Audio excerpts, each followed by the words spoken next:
though. Cocaine in my nose, yeah, got rose in my cup though. Started climbing my pole, she got me locked in on cup though.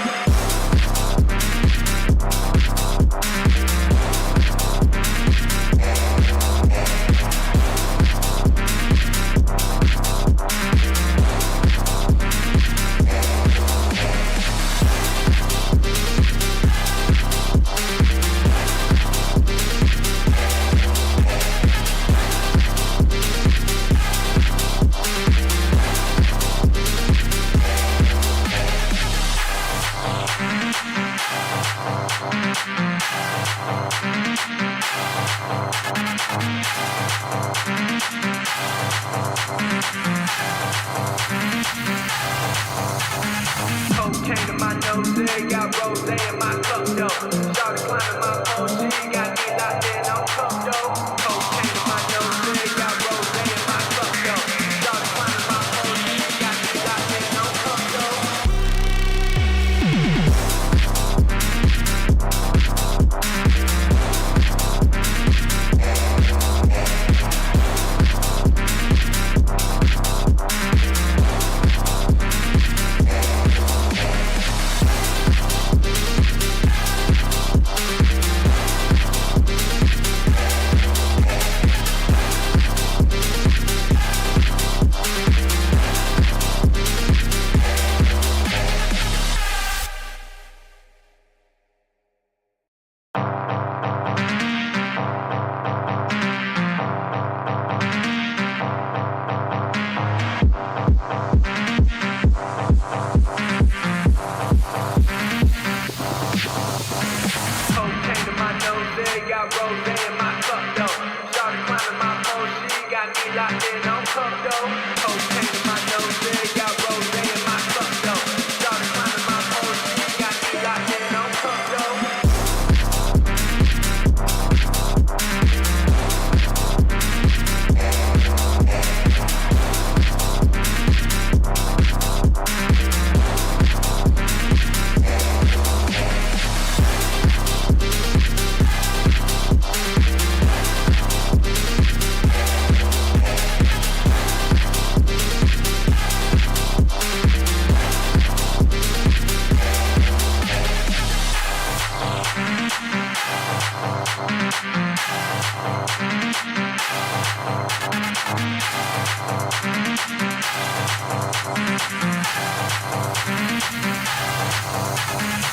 Cocaine in my nose, yeah, got rose in my cup though. Started climbing my pole, she got me locked in on cup though. Cocaine in my nose, yeah, got rose in my cup though. Started climbing my pole, she got me locked in on cup though.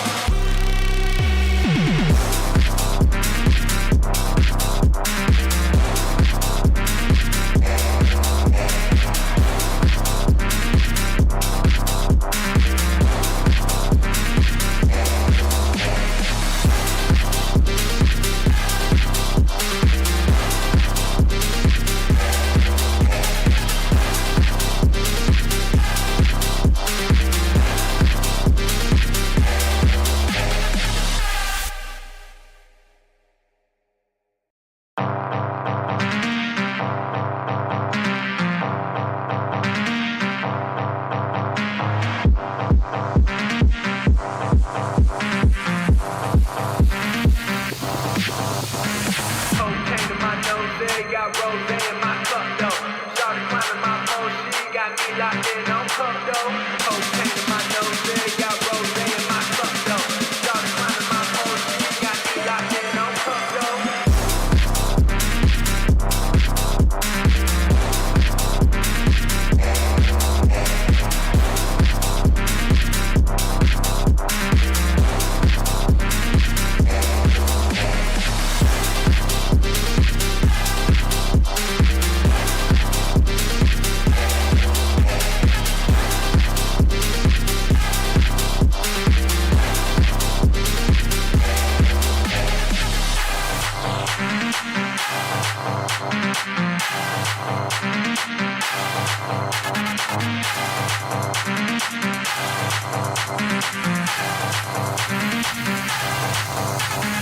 Cocaine in my nose, yeah, got rose in my cup though. Started climbing my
me locked in on cup though. Cocaine in my nose, yeah, got rose in my cup though. Started climbing my pole, she got me locked in on cup though.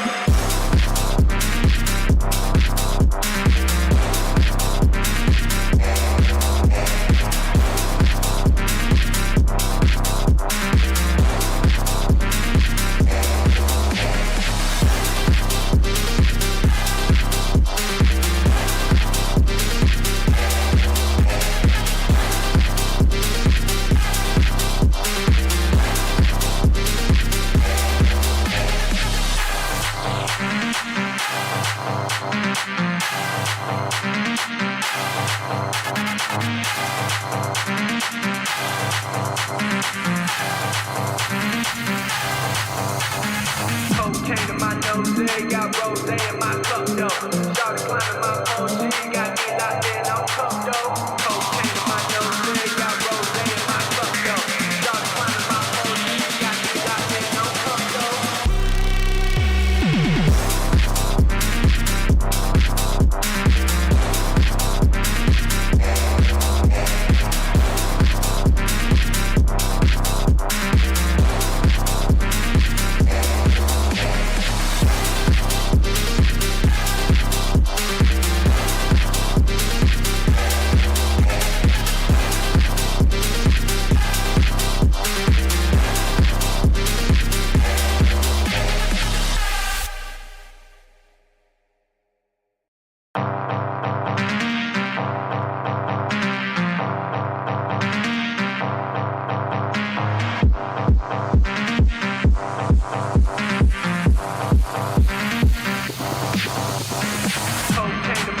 yeah, got rose in my cup though.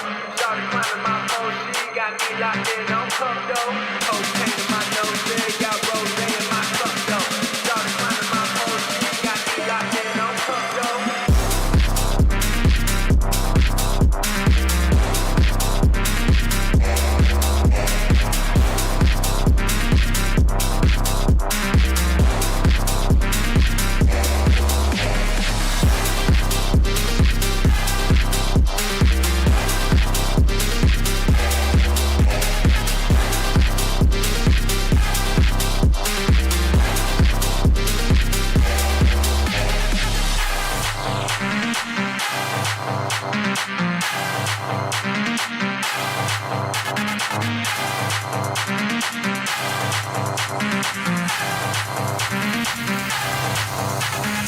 Cocaine in my nose, yeah, got rose in my cup though. Started climbing my pole, she got me locked in on cup though. Cocaine in my nose, yeah, got rose in my cup though. Started climbing my pole, she got me locked in on cup though.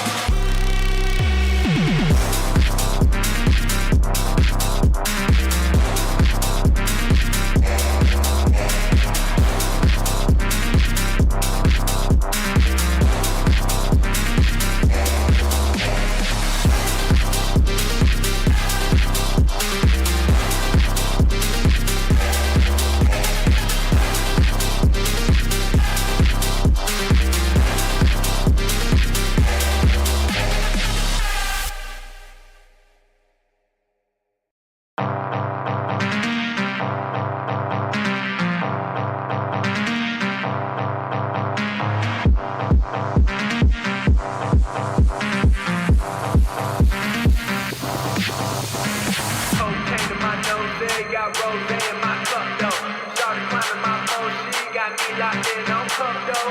Cocaine in my nose, yeah, got rose in my cup though. Started climbing my pole, she got me locked in on cup though.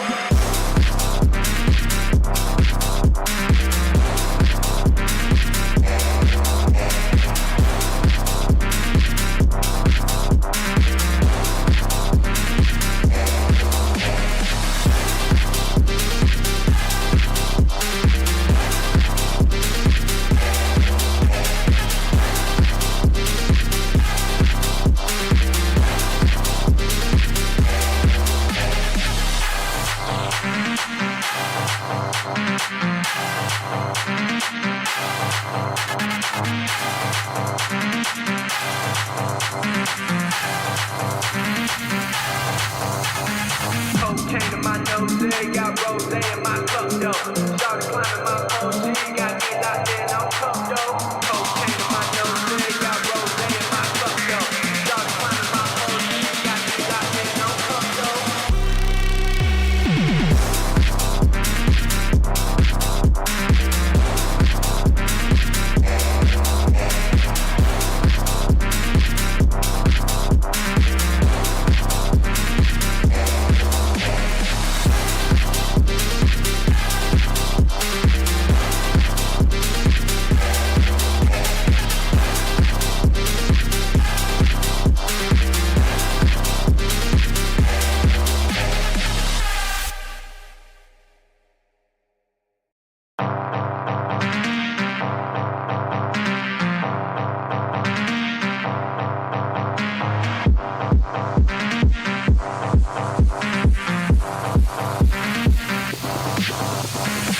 got rose in my cup though. Started climbing my pole, she got me locked in on cup though. Cocaine in my nose, got rose in my cup though. Started climbing my pole, she got me locked in on cup though.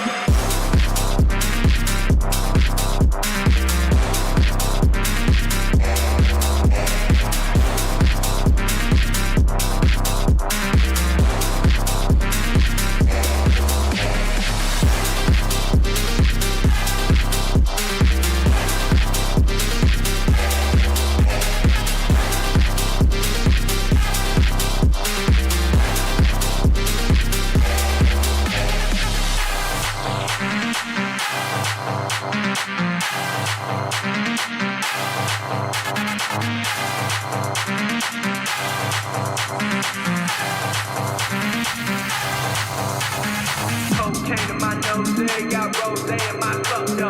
Started climbing my pole, she got me locked in on cup though. Cocaine in my nose, got rose in my cup though.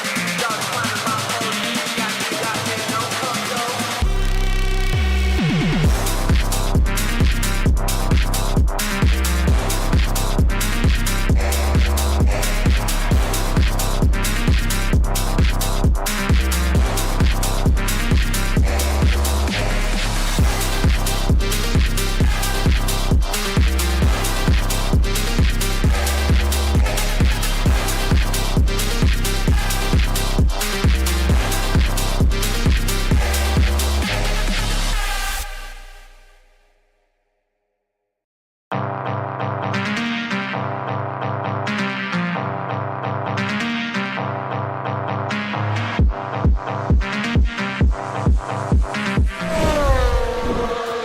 Good evening, everybody. Welcome back to PSGL. George Morgan here and Jack Burnett. All the lights are currently lit here on track, and it is go, go, go! Donoso with a crafty manoeuvre up the inside. Masterclass from the Chilean. Crucial championship points on offer here. Do not count out Danny Berezne. Longe has done the job. This is for the win between these two. Freddie Rasmussen wins the United States Grand Prix. Alfie Butcher wins for the first time ever. Lucas Blakely takes the championship. It's Barry Borman. Jarno Opmeer is your champion.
Alright, here we are. Welcome everyone and a very good evening to PSGL PCF4. Tonight's round 4. We're at the Circuit de Catalunya in Spain. We're on for another race after a short 1 week break. I'll be your host for tonight. My name is Mitsky and as per usual I am joined by Max. Hello everyone, back again for another round here in F4, and it's going to be a good one. The championship spicing up. I'm alongside my boy Myth, and one thing, Myth, is how are you doing after that 1 week break we just had? Yeah, it was quite good. I mean, the break came at the perfect moment because I just came back from near the circuit. I was in Barcelona until 2 days ago. Fortunately, did not visit the circuit, so that's something I still need to get off my bucket list, but perhaps for the future. But break was good. I hope the players have been able to enjoy that as well, and we'll be all prone and ready to go on for yet another race, because we've had quite the race 2 weeks ago, haven't we, Max?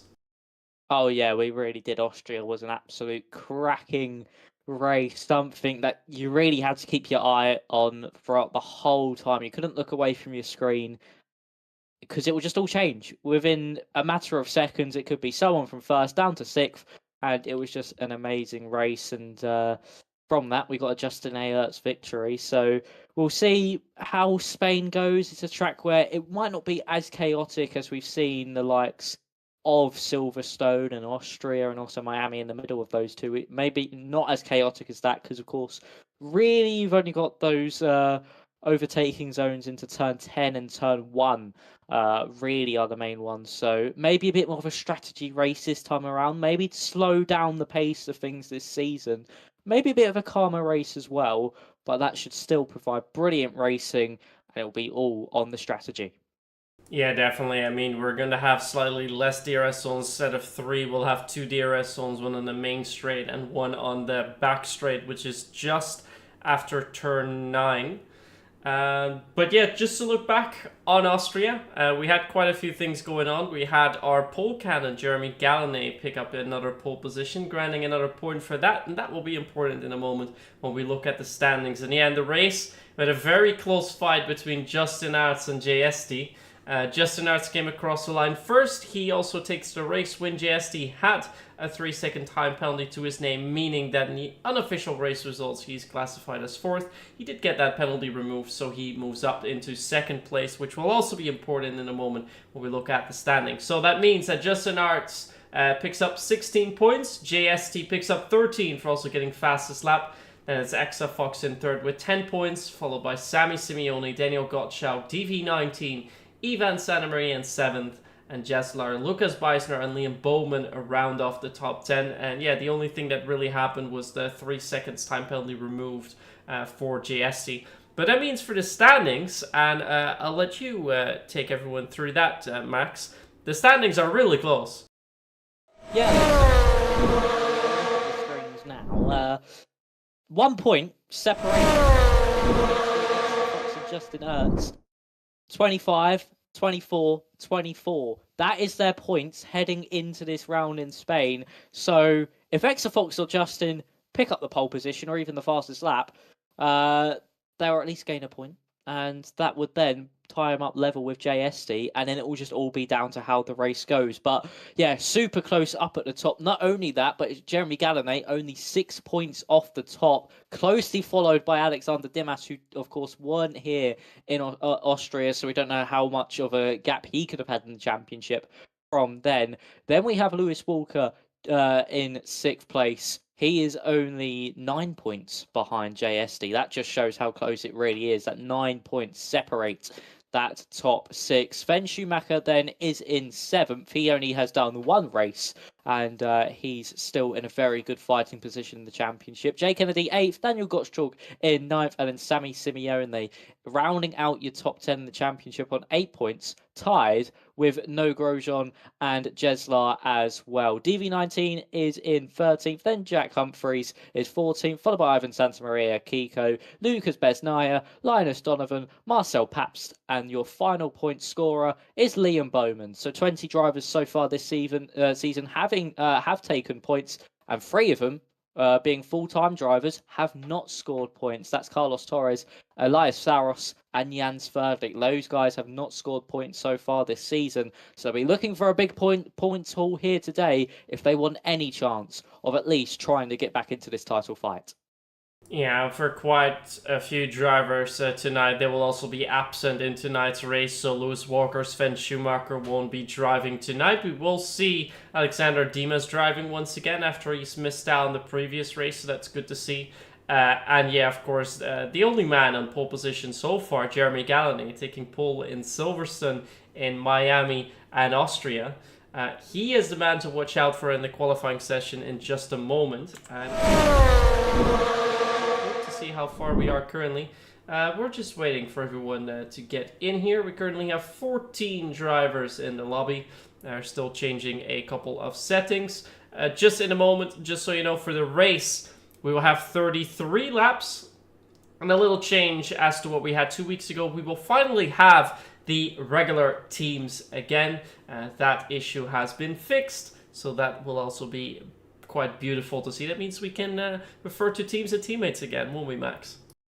Yeah, that is something that I actually really like, because now instead of having to say the drivers all the time, we can say what cars they are, and we'll know who's teammates with who, and who's scoring what points for the constructors' standings. But we're about to get into the qualifying session. I think there still is collisions off, so we will have lobby restarts still in between the qualifying and the main Grand Prix.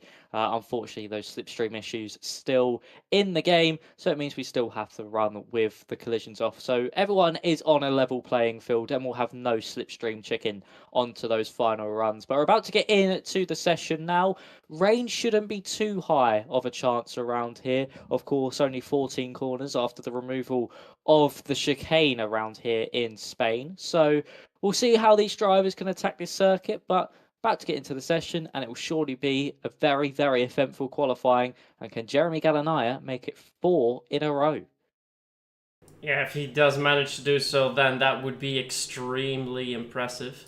My mic comes on, so I'm not sure if the drivers will be annoyed with that whatsoever. I think you're fine.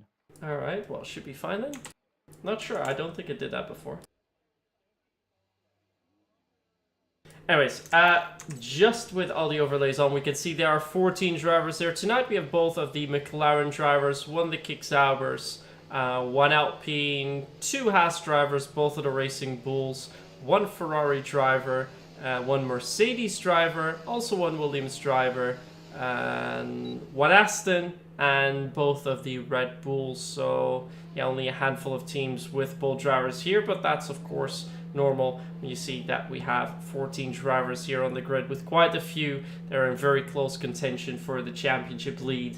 And I think it would not be unimaginable to see that change, unless of course JSD is going to win the race here tonight. So far it's been quite consistent. The last 2 races, 2 times in second place. Great job for him. Same can be said about Axefox, very consistent as well. Both the last 2 races he was 3rd.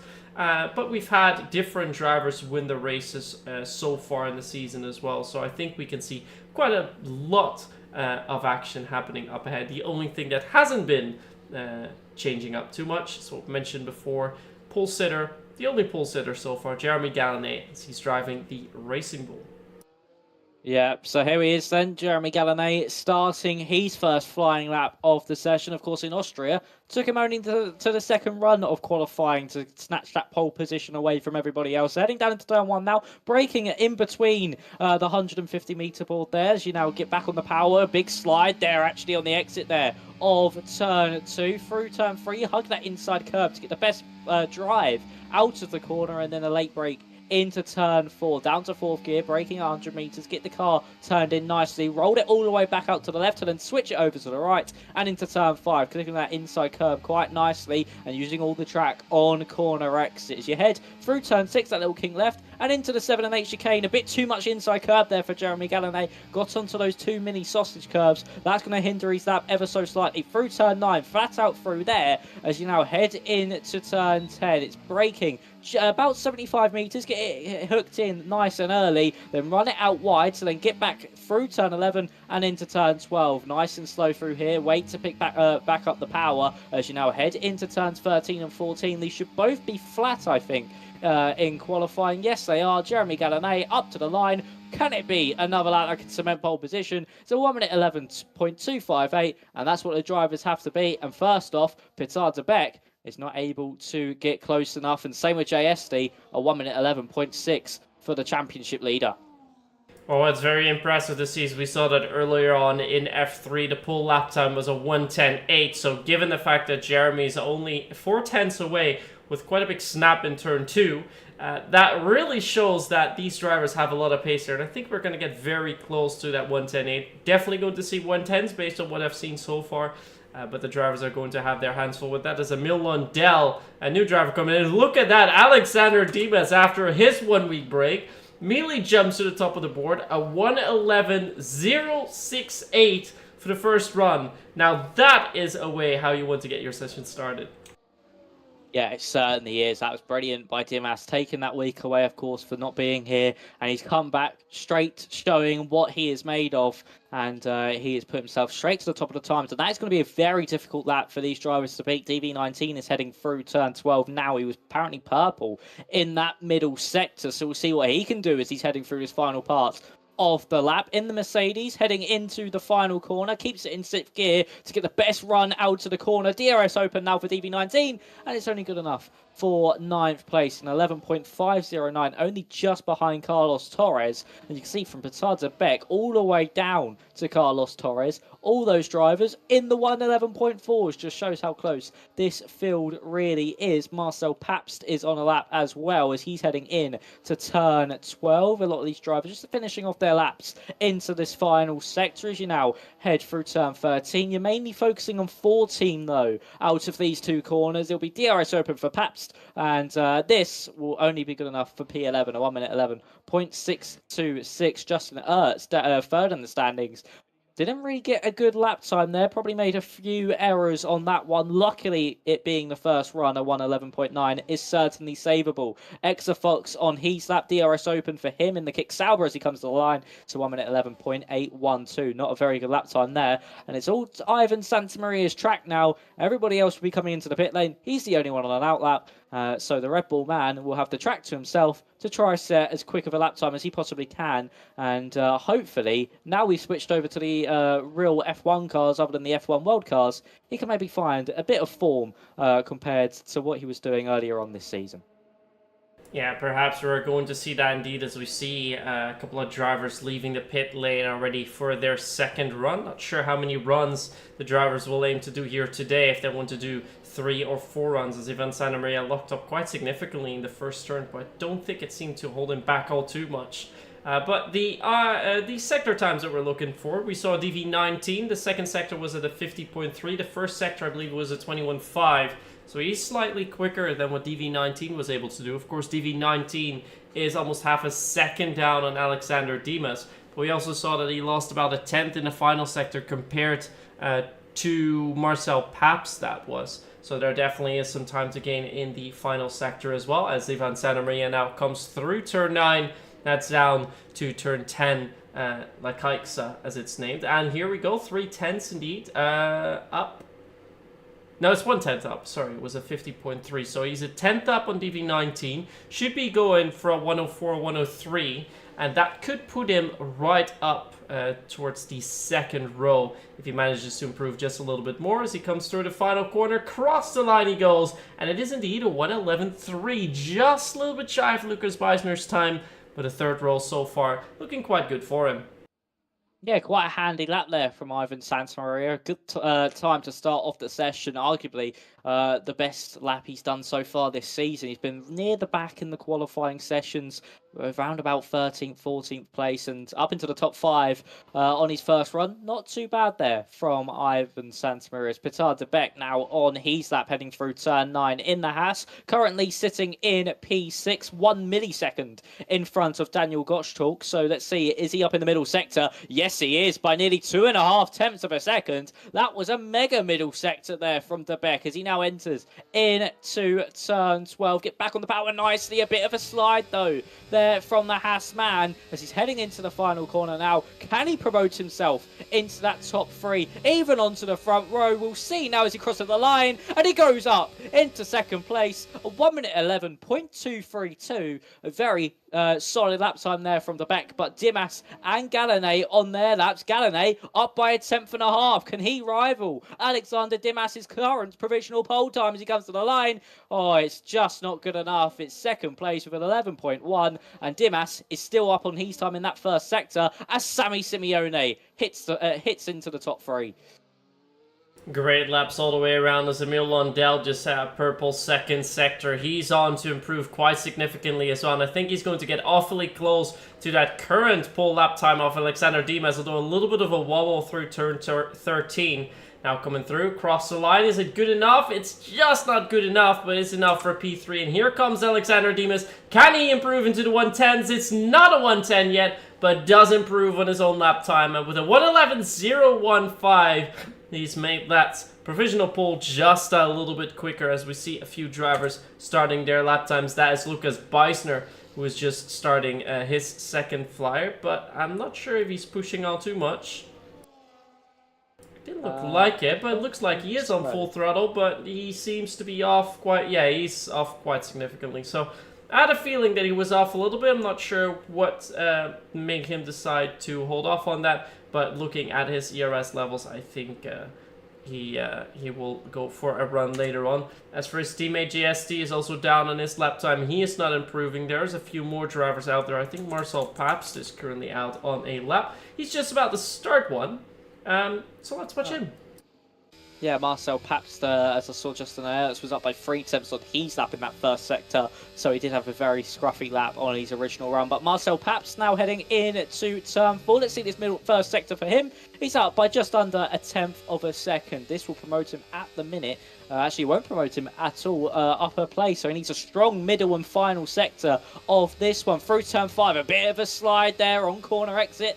Rear end got a little bit tail happy as he now enters through turn 7. A big slide through there as well. Had to really correct the car. Missed the apex by quite a few meters. It's now DRS open for Marcel Pabst once again as he heads into turn 10. What's it in the middle sector? And he's only up by just under 1/10.5. So as he now enters through turn 10 into turn 12. Down to 4th gear. Can he get it back on the power quite nicely? Really struggling with the rear end here is Marcel Pabst. Is this at least going to promote him up into that top 11? We'll see as he now exits through the final corner. Aerts goes up into 12th, and Marcel Pabst manages to find quite a bit of time in that final sector and moves himself up into 9th place, but seems to be struggling quite a lot with those with that rear end and that rear grip. So for Marcel Pabst, a lot of time left in that car. Just need to sort out those rear sliding issues, and he could certainly be at the front of this field. But still, 9th place at the moment, still a solid lap time and something he can certainly build off. Yeah, as we're now going to watch Ivan Santamaria, most of the drivers have completed their second flyers as Ivan is just about to start his. His first lap was good enough for a 111.331.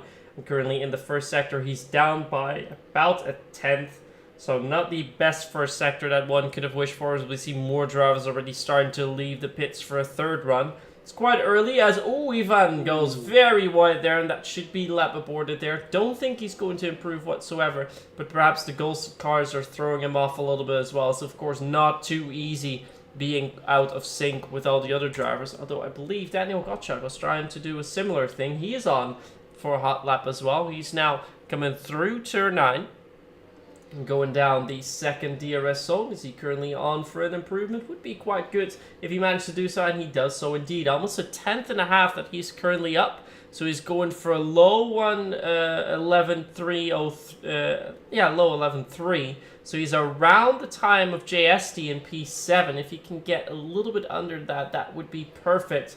Here comes Daniel Gottschalk through turn 14, across the line, just not enough to beat JST, but it is a solid 111.3. DV19 also improving slightly, but more drivers are out, and most notably the man that's been all the way on pole so far, Jeremy Galladay. Yeah, he's actually down. Yeah, I was going to say, I think he's actually aborted this one. He's going to go again once he crosses the line, sorry. So he's just going to build that battery back up. But the man currently rivaling Jeremy Gallanet's 3-in-a-row streak, Alexander Dimas, is now on a lap time here as he's heading through this first sector. Is he up or is he down? He's down slightly, just under 0.5 down. He's got a big middle and final sector to come though, as he now enters into turn 5, down to 3rd gear, hits that inside curb nicely, drifts the car all the way back out wide. Very nice on the power as he now enters into turn 7, hits that inside curb, a little bit of sausage curb to fling his car over to that right-hand side for turn 8. Now into 9, uses all that inside curb he possibly can. DRS open for Dimas as he now enters into turn 10. What's it in the middle sector? He has found a bit of time. He's 5 milliseconds down on his previous lap. Nice and tight through turn 10 as he now enters into turn 12 and he gets back on the power nice and easily. You can see not really any rear movement there that Alexander Dimas does not want, but he's not happy with the lap. Obviously he was down on the time and elected to come into the pit lane. Same with Jeremy Gallinet. Lucas Besnaya up into 4th with a 1 minute 11.1, super close to Emil Lundell, but unfortunately not able to get close enough to beat his lap. Marcel Pabst, there, I think is just doing some runs around the circuit just to time to be in this little bit of a lull of the session where no one's going to be out on the circuit and everyone's just lining up for their final runs of qualifying, and currently it's match point to Alexander Dimas. Yeah, but it shows because it was faster in the second sector. There is still some time to gain. It would be great to see if we can break into that 110 barrier as we saw F3 do, the pole lap time there being a 110.83, I believe, so it's about 2/10 quicker than we're seeing so far here in F4.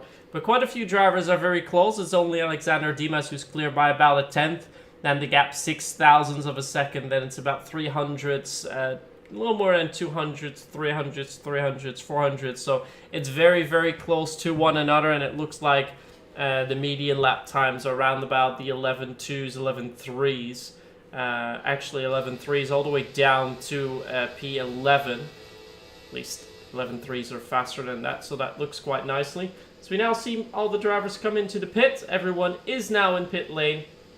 Now we're just waiting for people to get ready to send them out of the box. We have 3 minutes remaining. We just have one run to go. Yeah, one run to go. It is make or break for these drivers now in this qualifying session. And for Jeremy Gallinet, it is a streak on the line. Can he make it 4 in a row? He needs to at least find a 10th and a half to pull this one off, to put himself onto that pole position. But Dimas, of course, as we know, has time in hand, has time on that lap, and can maybe find himself into the 1 minute 10. So as the drivers now head out onto the circuit, it'll be DV19, Dustin Vincent, to head out first in his Mercedes, currently sitting in 11th place with a 1 minute 11.389. And we'll see the rest of the field just flurry out behind him and evenly spread themselves out on the racetrack. So for DV19, it's not been the greatest of qualifying sessions so far, but this really does show how close it is that he is only 3/10 off pole position and he's down in 11th place. So for DV19, it is going to be an absolutely crucial lap time for him to get into that top 10, if not top 5. Exafox has overtaken him though, so he'll be first to have a go at the lap. He was not going to wait at all to wait for DV19 to get the first run of things, and Exafox decides to take that position, and he's actually only a position below DV19. So let's see if Exafox can promote himself into the top 10. So the Kick Sauber driver now will unleash the ERS and head down this main straight for the final time in this qualifying session. So for Exafox, this lap will be absolutely crucial as he now heads down into turn 1, down to 5th gear, uses a lot of inside curb there, rode that curb really nicely as he now heads into turn 3, using all the inside curb he possibly can to keep the run as tight as possible and as short as possible into turn 4. Through that first sector, 200ths up on the lap so far as through turn 4, nicely done through there. Into turn 5, tricky on the power through here, which we've seen so far, and so far for Exafox, all good. So now heading in to turn 7 and 8. Not as much inside curb being used on Apex there from Exafox, so probably has left a little bit of time on the table. Through turn 9, really, really nicely and precisely done there from Exafox. He now enters into the final sector. He's only half a 10th up on his lap time though. This will promote him in front of DV19 as he now enters into turn 12, 4th gear, back on the power nice and early, and he's managed to get through there unscathed. Now through 13, and then finally into turn 14, flat out as he goes. DRS open for Exafox. Can he get into that top 10? No, lost a bit of time in that final sector. DV19, he goes up into 7th place, a 10.5 found. Who is next? Across the line, that's Alexander Dimas into the 1 minute 10s. Brilliantly done by Dimas. It's all eyes on Jeremy Gallinaya. Emil Lundell up into provisional pole. That is a lap from out of absolutely nowhere from the Aston Martin man. Jeremy Gallinaya in the first sector, 13 milliseconds up. In the middle sector, up by a 10th of a second. Can we see at the death Jeremy Gallinaya take a 4th pole position in the row and keep the streak alive? Through the final sector now, Jeremy Gallinaya, it's all on the line. He has to bring out all the stops to beat Emil Lundell. Marcel Paps up to 3rd, Lucas Besnay up into 4th. Here comes Gallinaya, and it's not good enough to snatch pole position away from Emil Lundell, and the streak is over. We have a new pole sitter here in PSGL F4, and it's Emil Lundell. From out of nowhere, he has pulled that lap out from the depths, and he is on pole position here in Catalonia. What an amazing lap from Emil Lundell at the end. We really thought Alexander Dimas was going to get pole. He just managed to get into the 110s, but then it's Emil Lundell with half a 10th really that he manages to snatch pole away from Alexander Dimas, and also only a 10th down on his rivals in PSGL PCF3. So great run by him. He puts that Aston Martin on pole, and he shows that with his first appearance this season, because he came in as a new driver, I believe as a reserve driver for this event, and he immediately puts that car on pole position. So it shows that he's definitely a driver that we need to look out for. But I believe he's competed in higher tiers before as well. But the same can be said about Alexander Dimas. So these are drivers that we should always keep an eye on during the race. And that means that our current championship leader, JSD, is going to have a tough nut to crack, because he's not starting as far front as he would have liked. As we look at the standings, we find Emil Lundell share the front row with Alexander Dimas. Then it's Jeremy Gallinaya and Marcel Pabst, followed by Lucas Beisner and Sami Simeone. Row 4, Piotr Dabek and EV19. And here in P9 we find championship leader JSD alongside Daniel Gottschalk. Then row 6, it's Ivan Santamaria and Exa Fox. And then in the final row we find race winner from last time, Justin Arts, together with Carlos Torres. Yeah, that was an absolute session. And for Emil to just come out of that lap when he needed to the most. And from out of nowhere too, we thought Dimas, with that improvement, pole position secured. But Lundell, from out of nowhere, he dug deep in that one. And he put everything on the line to snatch that pole position away. But they say pole isn't really where you want to be around Spain. That long run down into turn 1 easily can get you slipstreamed. And with how powerful slipstream is on this game, I wouldn't be surprised if he does drop down to at least 2nd place off the start. But we'll have to wait and see. Of course, we are going to have this lobby restart now, Myth, aren't we? Because of the collisions being turned off. So, got a few minutes to just calm down, digest what happened in that qualifying session. But it's Emil Lundell with a lap of all laps to end Jeremy Gallinaya's streak. Yeah, so we indeed will take a short break now, so we'll quickly go over to the ads, and then we'll take you back through what's all going to happen and what has happened here on round 4 at Circuit de Catalunya.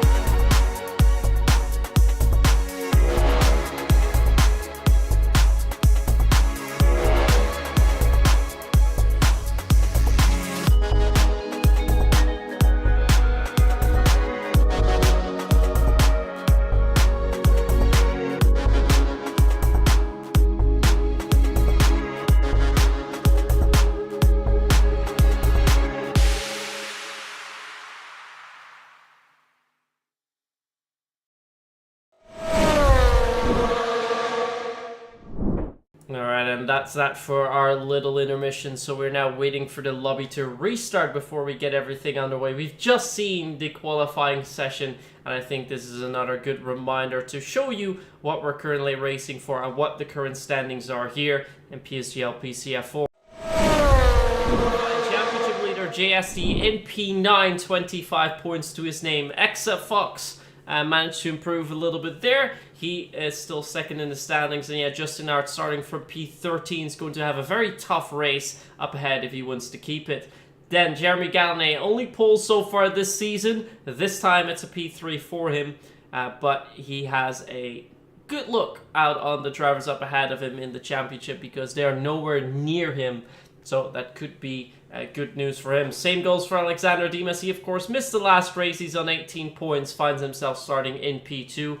And yeah, our championship leader currently not on the screen just yet as he has joined as a reserve driver for this event. But even if he gets a good classification here today, that means he completely puts himself in that championship fight if he managed to score some consistent points in the weeks to come. And next week, of course, Hungary, and the week after in Japan, just to name a couple of tracks that we will be seeing. Wow. Let's first talk a little bit about the track we'll be racing tonight. Max, what can you tell us about the track for tonight? Here in Spain, 8 to the right and 6 to the left.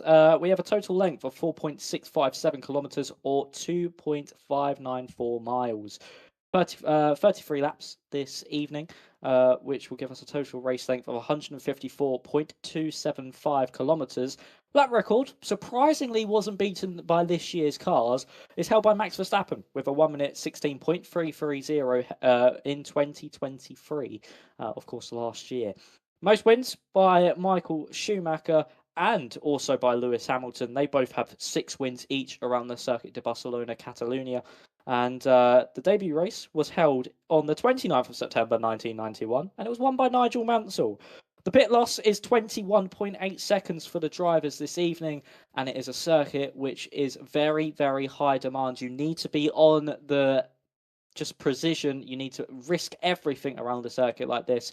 Also, 2 DRS zones heading from turns 14 to turn 1, and then from turn 9 into turn 10. So plenty of overtaking opportunities, plenty of action to come tonight, but a circuit where track limits could play a key role into determining who can win this race this evening. Very easy to run a tiny bit off the circuit and pick up those crucial warnings.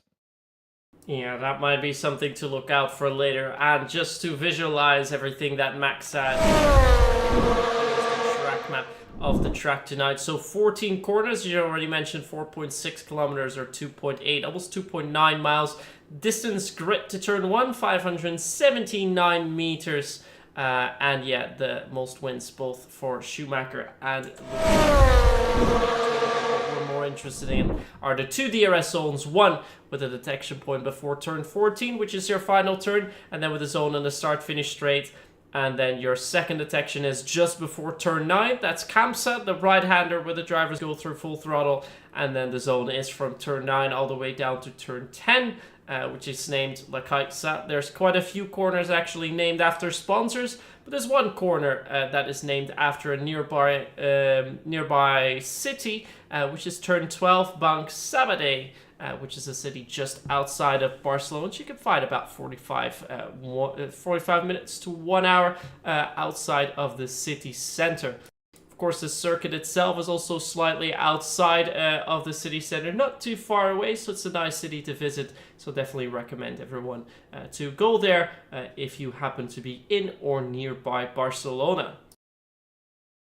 Yeah, of course you have experience in Barcelona, Myth. We've just come from, and currently we are debating if we need a complete lobby reset, where we have to leave the lobby due to crossplay apparently being enabled. So Marcel Pabst, of course, is the lobby host here this evening. So he's just discussing if we do need to have a complete lobby restart. I think the rules say we need crossplay disabled. It was fine for qualifying, but for the race, it might cause a few instabilities. So we're just going to have to wait and see what Marcel Pabst does, but that could put a little bit of a hold on as well with how this race could go. So it could, of course, this is where their drivers need to stay in the zone. They can't think of anything but the race. And that is what could either make or break their races here this evening, especially if you're the likes of Alexander Dimas, Emil Lundell. At the top of the field, you need to stay in the game, and you need to just keep focused. And if you're not, that could end up paying some severe consequences. Could even end up with you not finishing the race because you make a mistake. So it's a lobby where they just need to focus on, if it's going to get restarted, fair enough, and if we're staying in the same lobby, just as good. So they can't be worrying about a lobby restart here. I'm just going through the Season 37 regulations, but if I look for crossplay, I don't see anything pop up in there. Okay, so I mean, it says nothing in the lobby settings that have just been put into the chat about any crossplay.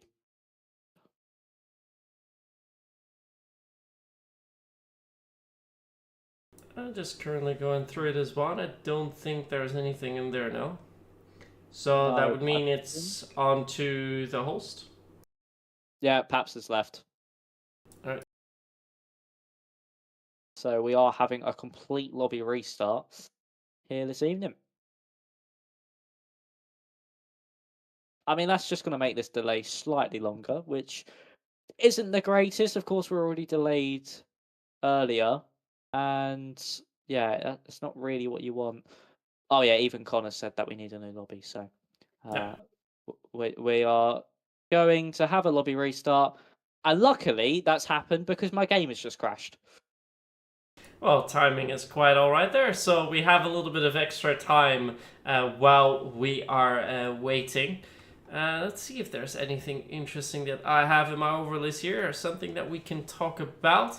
I mean, of course, can take you through all the corner names, although I'm not too sure if that's going to be interesting. And of course, I'd have to disclaim that with hashtag ads, because of all the corner names that are mentioned, well, named after sponsors or companies at the track, near the track.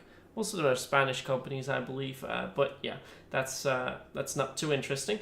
Something that I want to quickly look at myself, though, we of course have covered the driver standings twice, but let's cover the constructor standings. Yes, let's cover the constructors.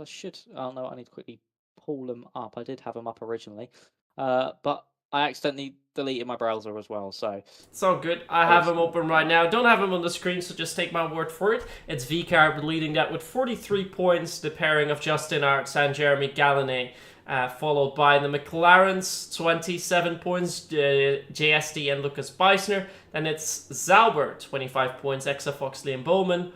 Alpine, 24 points, share 24 points with Ferrari, but Alpine's Lewis Walker, Sammy Simeoni, Ferrari's Alexander Dimas and Jack Humphreys. Then it's Mercedes on 17, Jay Kennedy and Jeslar, 9 points for both Aston Martin and Williams. Aston Martin's Noé Grosjean, Linus Donovan, and Williams' Daniel Gottschalk and Jan Sverdlik. Then it's Red Bull on 6 with Ivan Santamaria and Carlos Torres, and 1 point currently for Haas, the pair of Elias Psaros and Marcel Pabst. Yeah, so interesting driver standings. Of course, reserves do not score points for the main team. So we have a lot of drivers who have had DNSs next to their names, unfortunately, especially if you get further down the constructors' standings. But surprisingly, of course, with Ferrari mainly only having Dimas so far this season, Humphreys only appearing in one race so far this season, that they're in 5th place. They're actually quite a way in front of the likes of Haas, who have had so far, other than Austria. Actually, no, they've had a driver at all races, whereas Ferrari had no one at Austria. So they're in a decent position at the moment. So they could, if Humphreys comes back, maybe go for a championship constructors charge. But VCarb, very, very far in front. I think they do have one of the strongest lineups on the grid here at Myth. 16 points clear at the moment, and after today, I'm somewhat expecting that to increase ever so slightly. Yeah, but it's already quite a significant lead for VCAR. But yeah, if you have one driver that managed to get a race win and 3 pole positions, and the other driver who's also managed to get a race win, then that is something to definitely look out for. For McLaren's so far, JST bringing in the most points, Lucas Beissner bringing in 2. For Zauber, it's the same. Exafox bringing in the lion's share of the points, 24 out of the 25 points. And yeah, for Lewis Walker, Sammy Simeone, well, that's actually more shared, as Lewis Walker managed to get 1 race win. Sammy Simeone got a 4th place, so 16 to Lewis, 8, sorry, for Sammy Simeone. So there it's a little bit more shared. Also, Alexander Dimas, Jack Humphreys, a little bit more shared. As Alexander Dimas got a 2nd place and 5th, and Jack Humphreys got a 5th. But yeah, he's not participated in most of the races, so that also shows why, for at least constructors wise, it's not been so close as of yet. But I think the pairing of Justin Arts and Jeremy Gallonay is quite strong, and that will be a tough one to beat in the standings. Yeah, it certainly will. So we'll have to wait and see how the rest of the season progresses. Of course, I don't think there's any more break weeks this season, so it'll be flat out racing all the way till the end of the season. And the season ends on the 26th of September. So it's going to be interesting to see what will happen. So for these drivers, it is constantly practice, practice, practice for the next 8 rounds of the season, back to back, and 8 weeks of pure racing action. So you know what? While we're in this break, Myth, we might as well go through the rest of the calendar because, of course, Marcel Pabst is still setting up the rest of the lobby and waiting for drivers to get in. So, with Hungary next this week after Spain, Japan is then round 6 of the season. Then we head over to the Middle East to go to Jeddah, of course, the fastest street circuit on the calendar. Certainly going to cause some drama. Mexico is then the 8th round. Then we head back over to Europe for Belgium and then into Monza. Monza, that is going to be absolutely chaotic with the slipstream that we have on this game. And of course, Belgium, of course, is always a race where you need to look out for. That is really the 2 races where it is going to be you make or break your championship if you're in that championship fight, Belgium and Monza. Though those are the 2 tracks where you need to be on it. Qatar and Brazil then our round off the season in rounds 11 and 12. Brazil finale. And if we can get a title fight there, Myth, as what we've seen in real life F1, surely going to be a classic. And we're now heading into the race lobby. So I've ended that one off absolutely perfectly timed.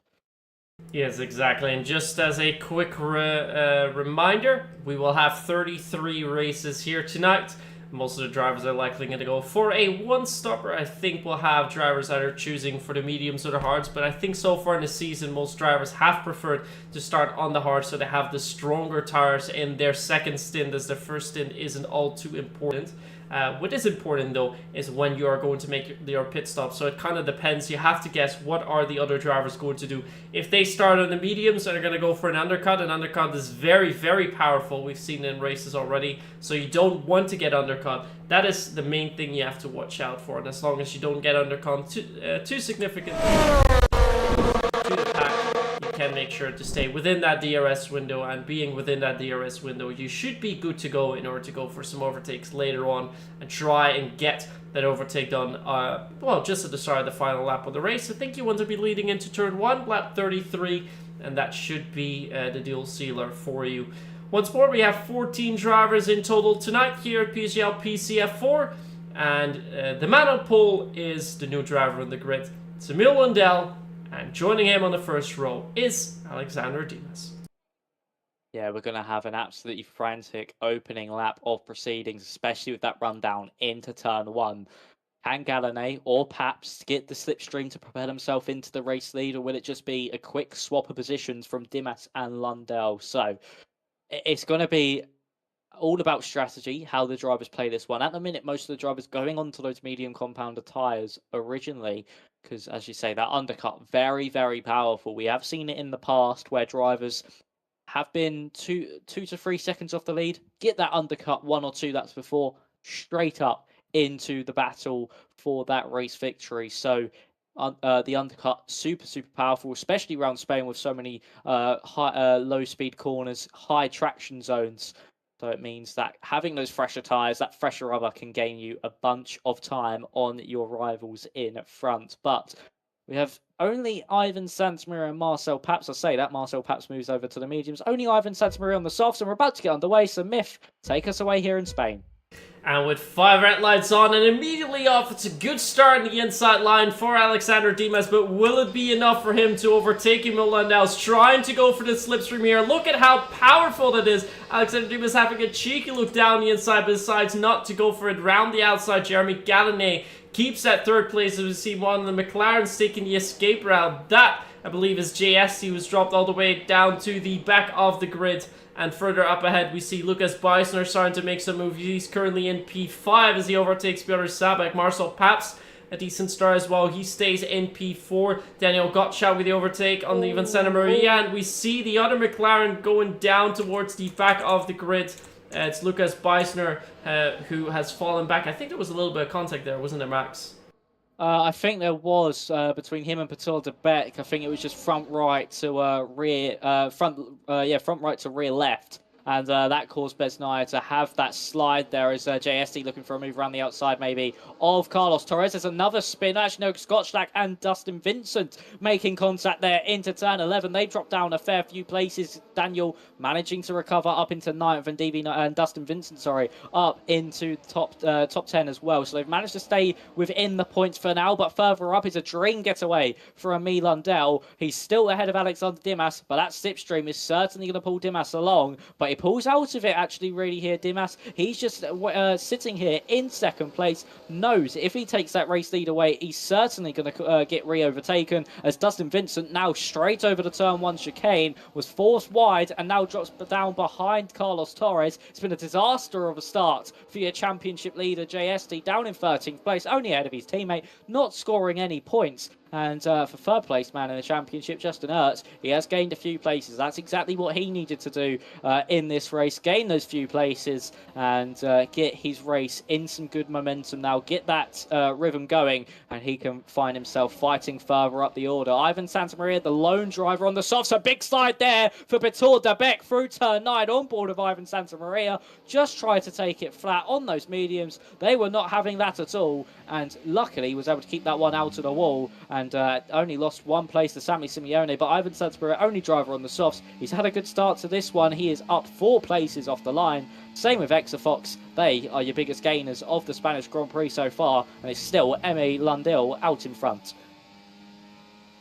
Yeah, as we're now on board with Ivan Santamaria, seeing if he can get a lot closer as Alexander Dimas goes for the overtake. So does Jeremy Gallonay, so Emil Lundell really drop in from first to third, showing once again how powerful that slipstream is on this long straight here in Barcelona's JSD already gets a time penalty for track limits. Now, he got that removed in Austria, but seeing him get that so early on, I'm not sure if he is going to be able to do the same thing here tonight, although the importance might also be different, seeing that he is currently in P14. Ivan Santamaria really starting to amp up the pace onto the back of Piotr Dabek. But it looks like the Haas driver up ahead is struggling a little bit. The tail very much sliding through the corners, with Ivan Santamaria being much more stuck on the track. This is the turn 9 where Piotr had that huge snap of oversteer on corner exit last time round, but now he keeps it up ahead and so far halts the advance from Ivan Santamaria, who's nicely moved up in P7 and now has a little bit of a slide himself. So we're going to go towards the front of the field, where Alexander Dimas has pulled a 3.5 gap over onto Jeremy Gallonay. But with the DRS kicking in, this should mean that Jeremy Gallonay is going to pull alongside him. He does do so, and with a smooth overtake, takes one position. Emil Lundell almost outbraking himself there, getting very close to the rear of Alexander Dimas, but stays put in P3.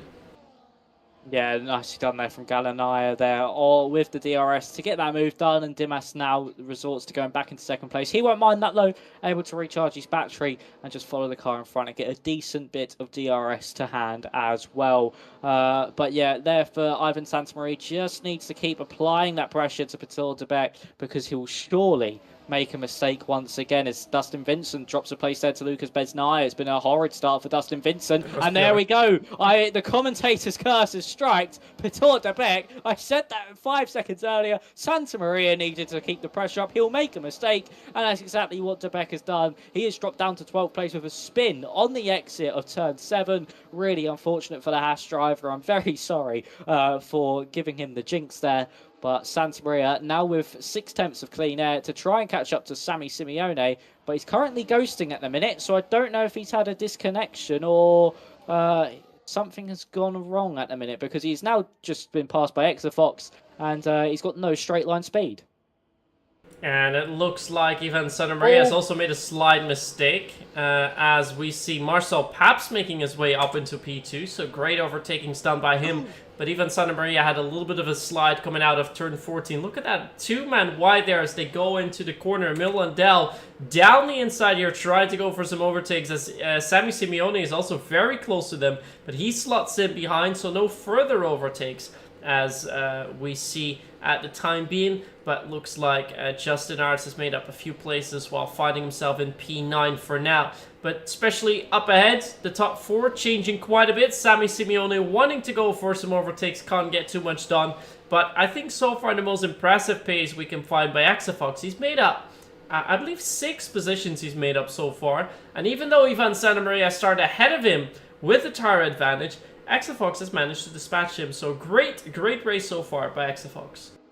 Yeah, really nicely done. Of course, currently second in the championship, 1 point behind JSD. It's exactly what he would want to do to try and take that championship lead away. Now heading down that main straight once more. We nearly saw last time around a huge crash between Galanet and Lundell, as there we see Marcel Paps take the race leaders side by side in the background. That's Ivan Santa Maria versus Daniel Gottschalk, and Gottschalk is able to get past Santa Maria there. I think Ivan's tyres really are starting to fall and hit the cliff here after 5 laps of use. Marcel Paps takes the race lead, followed by Dimas Galanai and Lundell. I was going to say, heading into turn 3, Lundell had a huge slide last time around, and luckily was able to collect it before he went into the side of Jeremy Galanay. But Marcel Paps now hits the front of the Grand Prix, and further down the field we have Carlos Torres being overtaken there by Dustin Vincent, and JSC still down in 14th place with that time penalty, having an absolutely horrid time of things as your championship leader, down in last place.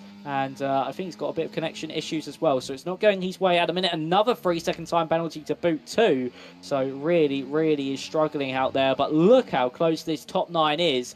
Any one of them can take the race lead in the matter of laps, as we now see. Heading down this main straight once again, will Dimas be able to get past Marcel Paps? He surely will with the DRS, because he's going to have to do it because of Jeremy Galanay behind. Attack will be his best form of defence, but look at Galanay. He's using his battery. He just can't get close enough to the Ferrari to make a move, but he manages to get past the Haas, and it's Alexander Dimas who hits the front again as Petor de Beek able to get past Lucas Besnaya with a nice move down into turn 1.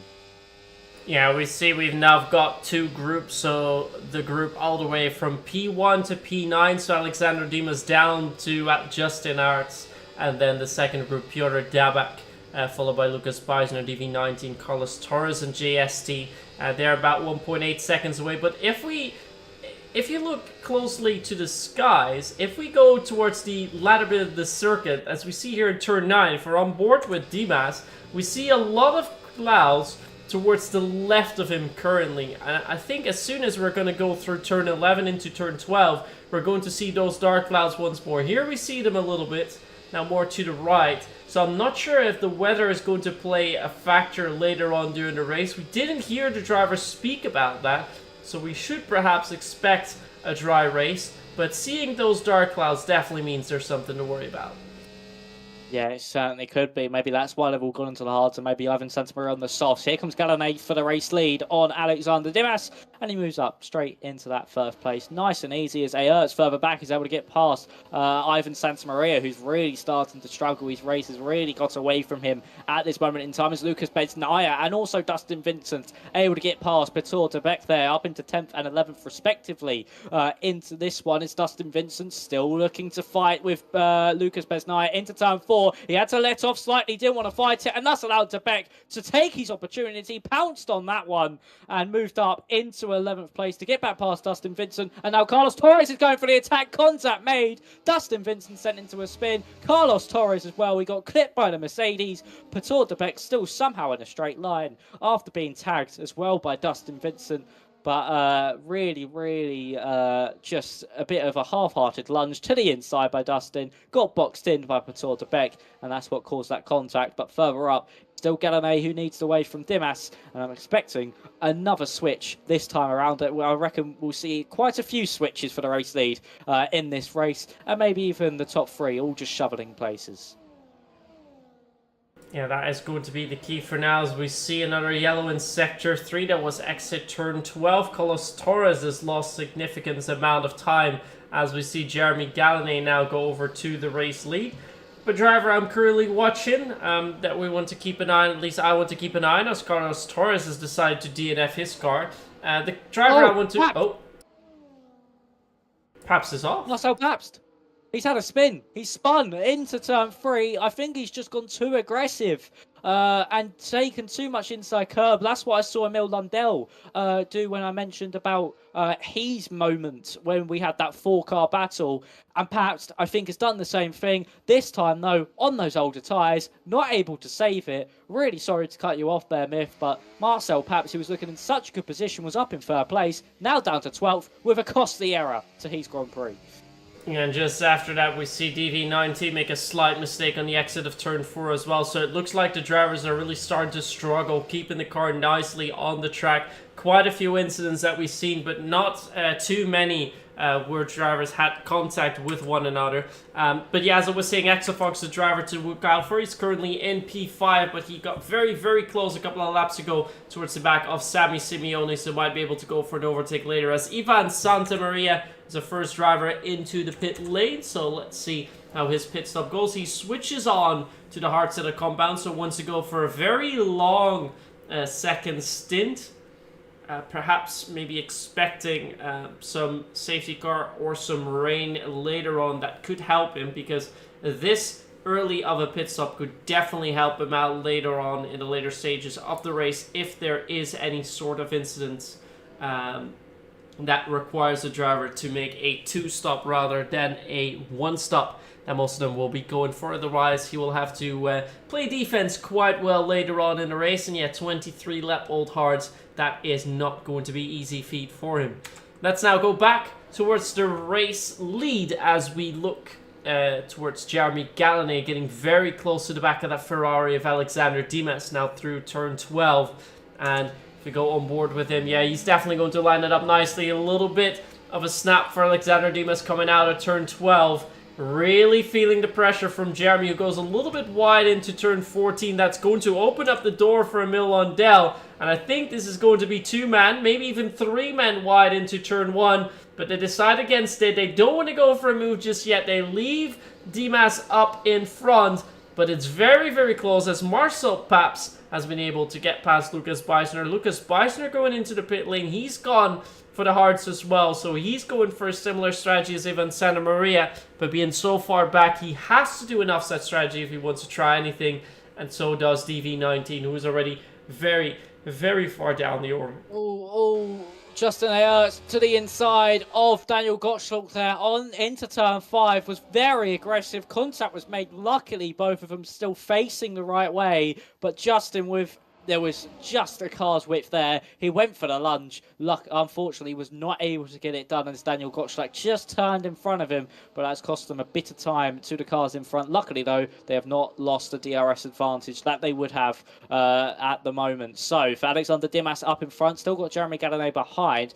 Lucky for him, he didn't get that swap around last time, so he's had to use a bit more battery on this lap, not having the chance to save it. So really unfortunate there for Dimas. He's using his battery once again down this main straight to just pull that gap from Jeremy Galanay. We'll see what Ivan Santamaria's undercut really does. Here we go then, Jeremy Galanay to the inside with the DRS, with the battery, and he puts himself into the race lead. A bit of a scrappy turn 1 though. That's going to allow Dimas to maybe get the run through turn 3. No, just has to fend off for now as Emil Lundell is trying to look for for a move, is he? No, he's just going to back out of that one and not go for a move. A big slide, though, heading into turn 4. That's not going to help his rear tyres at all. Another big slide on corner exit. That's allowed Sammy Simeone to get the undercut and try and get the move done round the outside here through turn 5, but the Alpine not able to do so. It's really nice car placement there from Emil Lundell. Placed his car in the middle of the road. Sammy Simeone had to go to the outside and no other choice but to back out of that one after being squeezed onto the curb. So it's Jeremy Gallinari who leads the way here in Barcelona.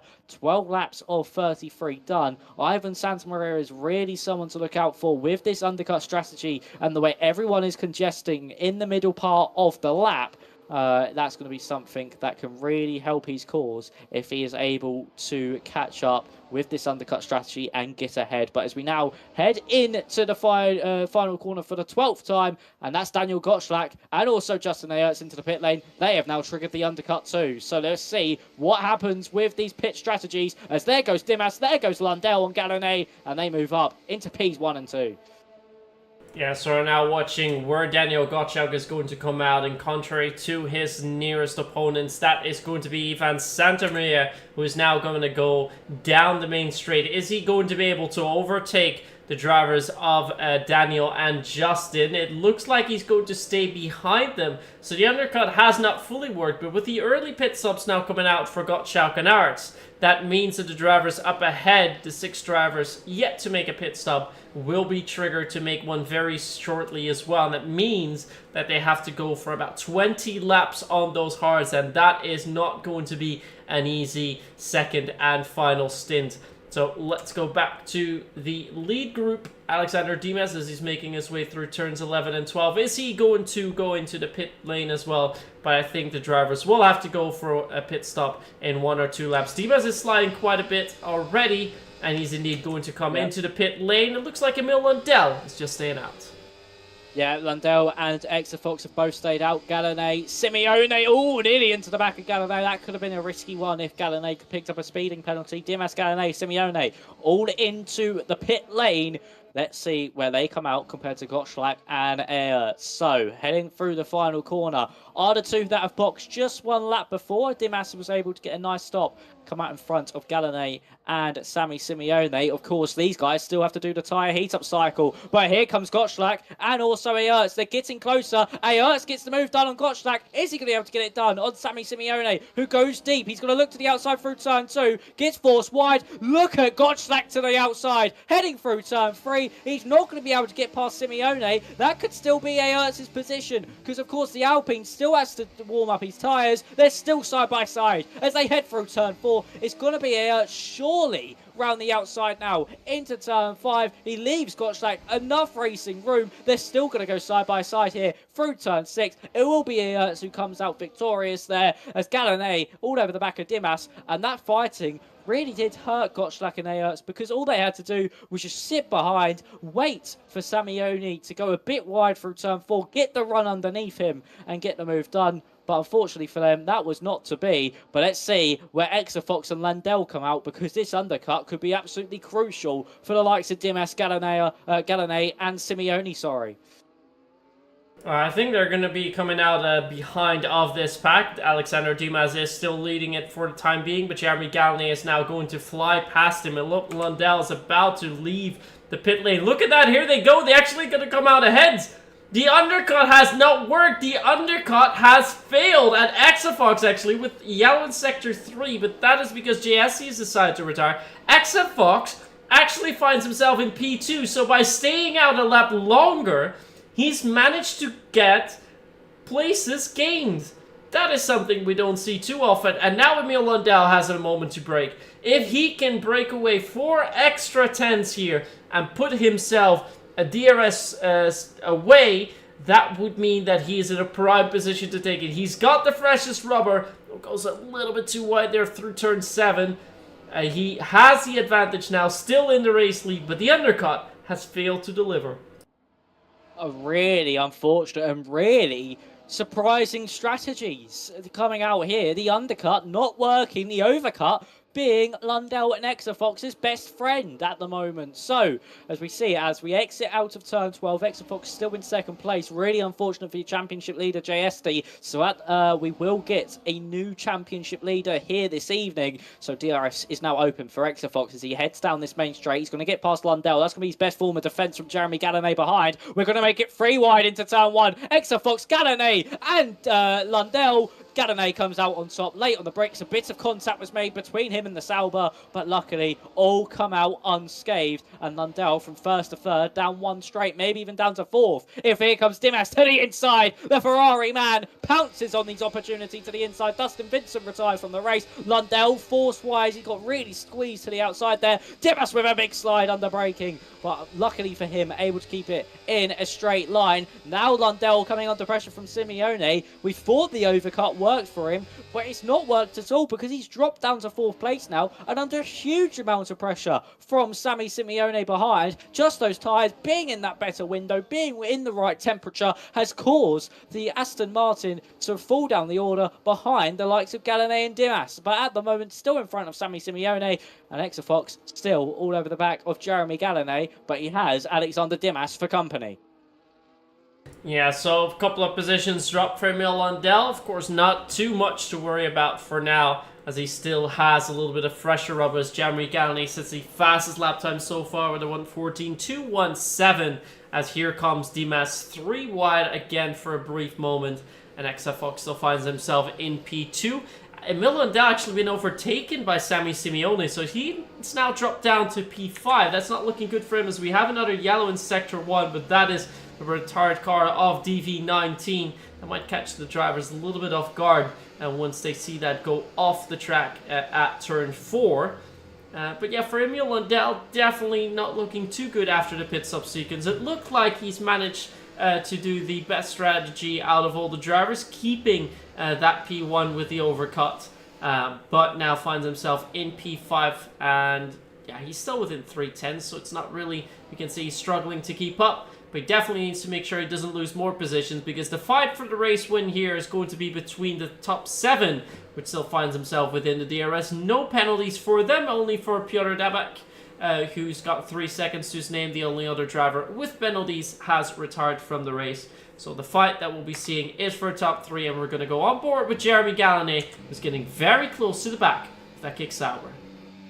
Here he is then, the V-carb heading to that inside, gets blocked off slightly by Dimas, forced into the pit lane from Dimas. Exafox on the outside as well. He takes the race lead in the V-carb. That was really gutsy to keep it pinned to the inside with Dimas squeezing him. Exafox manages to progress himself back up into second place. Dimas now under pressure, not only from Simeone, but Lundell as well. To the outside goes the Alpine. He's going to be shown the shoulder though, and shown the door by Alexander Dimas. Simeone really forced wide over the curb, and he's now got Lundell around the outside. I'm Alexander Dimas with a little bit of contact there with the Alpine, who's on his inside. Still comes out on top. Aerts and Gottschalk further back nearly have a bit of an aeroplane crash there. Aerts really squeezed Gottschalk into turn 6, but that's allowed Exafox and Jeremy Gallonay to pull clear slightly and just get that bit of breathing room with the DRS in front of the rest of the pack. But Dimas really came under some pressure there from Simeone, forced the Alpine wide, showed him the door, just like he did to Lundell a few laps ago,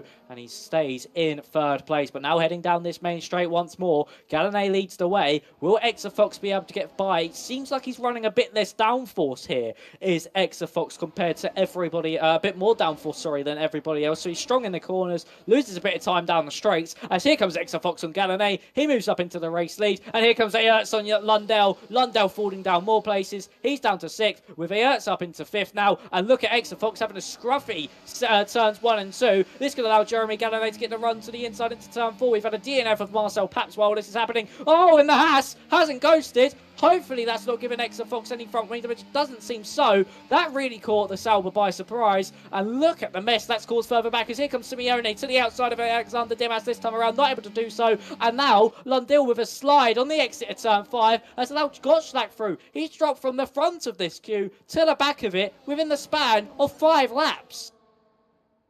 Yeah, where we thought it might be that it was just a little bit of that DRS causing the issues for him, as Ivan Santamaria has had a little bit of a moment and finds himself at the final position, P10 for now. The good news for him is that as long as he finishes the race, he will pick up some points tonight.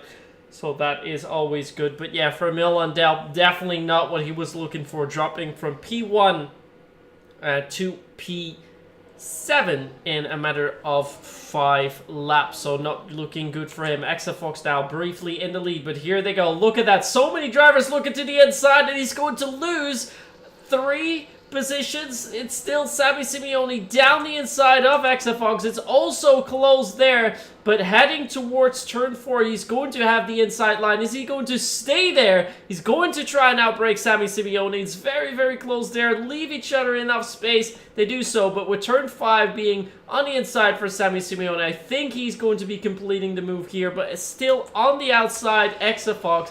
But he has decided to yield, so he loses 3 positions just because of the DRS there. And that just shows that the drivers that are in your top 7 still have everything to fight for. And any of these drivers can take the race win here tonight. Yeah, we still have 7 cars in this battle for the race victory, and nearly got Schleck into the back of Erz. Exafox to the inside of Simeone, though, as he gets into turn 12. Now on the outside line, the kick Sauber just having to back out of that one. And of course, we'll just try to get a good exit onto turn 14 and see if he can pick a move off once again. Gallinet with a 4/10 advantage, nearly half a second advantage over Alexander Dimas down this main straight. But here comes the Ferrari, closing, using that slipstream and DRS. He's backed out of that one. Erz is now attacking Exafox into turn number 1. He's got the move done in the V-carb, and that's brilliantly done by the Racing Bull driver to move himself up into 5th place. And just like Lundell, I think it's just they get caught by surprise. It shocks them for a lap or 2, as there's Exafox being passed by Daniel Gottschalk, who's now to his inside. The more cars that get by him, the more they get shocked, and they've dropped down to the back of this train after being at the front of it. Exafox and Lundell leading this train, causing them to drop to the back. It's just the shock of being overtaken by so many cars at once, which causes them to lose their momentum for the next few laps. Well, let's hope he doesn't lose momentum for too much longer, because Emil Lundell is already hot on his tail. But look at that, Daniel Gottschalk has decided to drive a little bit more defensively, as here comes Exafox once more, trying to go down the inside. There is no space there, almost contact between the drivers, but they keep it clean for the time being, although Emil Lundell lurking, trying to make sure that he can get past the drivers up ahead. Still at the front of the grid, we find Jeremy Gallinet still in the race lead. He could be the first driver in PSGL PCF for season 37 to pick up 2 race wins, because we so far have 3 different race winners throughout the season. If Dimas manages to win it, he'll be the 4 different drivers. Same goes for Simeone. Justin already got one, I think it was last week, but also for Daniel Gottschalk and Exafox and Emil Lundell would be the first race win. So only 2 repeat run winners can be possible in this queue of 7 that we're following. We're currently in lap 22 out of 33, still quite some time to go. But I'm very curious to see if we're going to see any drivers do something different, because let's be real, Lucas Beisner, Piotr de Beck, and Ivan Santamaria, they have no hopes on really catching up to the back of the queue. So they either have to hope for a safety car or try an offset strategy to try and make anything worth here. And perhaps then with a safety car can propel them more further up front. But for the time being, not looking too great for the 3 of them, as we're once again going down the straight. This time we'll keep an eye on Sammy Simeone, who's very, very close to that Ferrari of Dimas. Yeah, we'll see what he can do. I think for the 3 drivers straggling at the back, their best hope is a safety car now. That's their best course. Here comes Dimas on Gallinet. Is he going to go for the move? No, just sits behind. Surprisingly, this time around, no moves being made. Down into turns 1 and 2. Lundell just dropping off slightly to the back of Exafox.